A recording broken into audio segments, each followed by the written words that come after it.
1차 세계대전은 참혹한 참호전으로 유명합니다. 서로가 참호를 파고 대치한 후 한 발자국도 나아갈 수 없는 상태에서 끝없는 인력의 소모를 불러온 참호전은 전쟁 역사상 가장 잔인한 전쟁 방식이었습니다. 이러한 참호전을 해결하고 전세를 유리하게 이끌기 위해 전차가 등장합니다. 이번 영상에서는 참혹한 참호전의 실상을 알아보고 그 해결책으로 개발되어 전쟁의 처음 모습을 드러낸 전차에 대해 소개하겠습니다.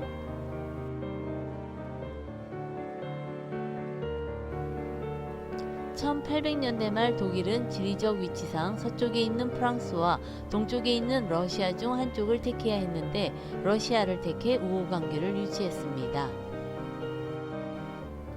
그런데 독일이 러시아와 적대적인 오스트리아와 동맹을 맺자 러시아가 독일과의 우호관계를 파기하고 프랑스와 1892년 동맹을 맺었으므로 독일은 동쪽의 러시아, 서쪽의 프랑스 양쪽의 적과 대치하는 상황에 놓이게 되었습니다. 독일군 육군 참모총장 슐리펜 장군은 이러한 상황을 타개하기 위해 군대 동원에 시간이 걸리는 러시아보다 프랑스를 먼저 공격하여 속전속결로 승리한 후 러시아를 공격한다는 기발한 작전 계획을 세웠습니다.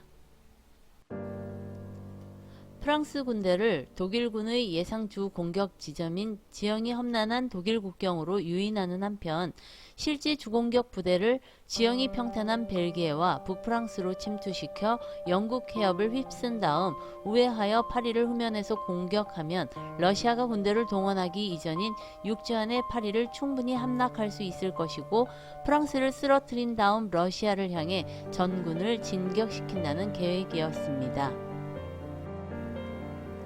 그러나 1913년 슐리펜 장군이 죽고 그 이듬해 1차 세계대전이 터지자 후임 독일군 수뇌부는 슐리펜 계획을 작전에 이용했으나 도중에 약간의 수정을 했습니다. 벨기에와 북프랑스를 침공한 독일군은 슐리펜 계획대로 영국 해협을 우회하여 파리를 후면으로 공격하려고 했으나 너무 빨리 남쪽으로 방향을 꺾는 바람에 독일 국경에 집결하고 있던 프랑스군과 파리에서 출동한 프랑스군 및 영국군에 의해 양면 공격을 당했고 진격은 마른강에서 중단되었습니다. 결국 독일군이 애초에 계획한 속전속결 대신 서부전선은 지루하고 처절한 4년간의 참호 속 전투가 시작되었습니다. 양측은 각자 그들이 차지한 땅을 지키고 병력을 보호하기 위해 참호를 파기 시작했습니다. 각 참호는 위쪽에 모래주머니를 쌓은 2m 깊이의 도랑이었습니다. 최전방의 양측 참호 사이에는 소위 무인지대라는 좁고 긴 공간이 있었고 서로 간에 공격을 하려면 적의 참호에서 퍼붓는 소총과 기관총의 탄막을 뚫고 무인지대를 가로질러 진격을 해야 했습니다.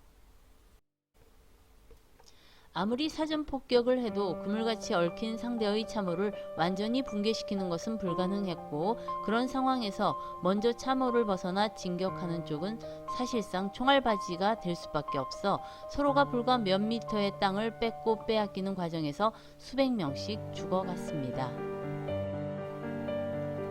군인들은 참호 속에서 싸우고 먹고 자야 했습니다. 겨울철에는 추위와 진눈깨비 속에서 얼어붙었고 봄비가 내리면 얼음물이 허리까지 찼습니다. 여름철에는 벨기에와 북프랑스의 옥토가 진흙탕으로 변해 뻘구덩이 속에서 싸워야 했습니다. 후방에서 퍼붓는 포탄은 하루도 쉬지 않고 사방팔방에 크고 작은 파편들을 떨어뜨렸는데 병사들은 몸이 썩어갈 정도의 움치고 뛸 수 없는 작은 구덩이에서 몇 달씩 버티며 참혹한 전투를 벌였습니다.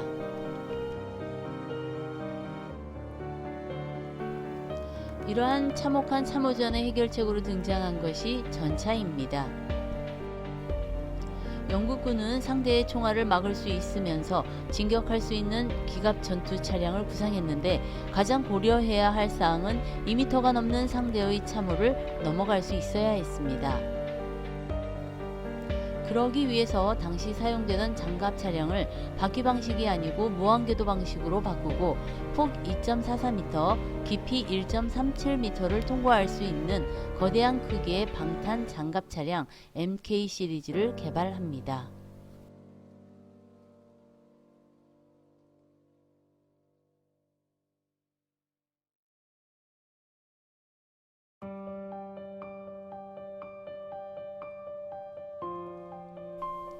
그렇게 개발된 MK1은 전황이 악화됨에 따라 예정보다 일찍 1916년 9월 15일 영국군의 솜 공세 중 플레우 쿠호스레트 전투에서 첫 데뷔하게 됩니다.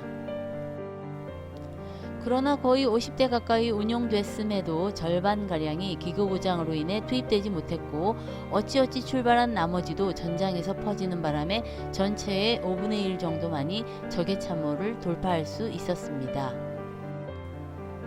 데뷔전으로는 초라한 전과이지만 어쨌든 무인지대를 비교적 안전하게 돌파할 수 있다는 가능성을 보여주었고 주행 성능과 방어력을 개량할 필요성을 느끼게 해준 계기가 되었습니다.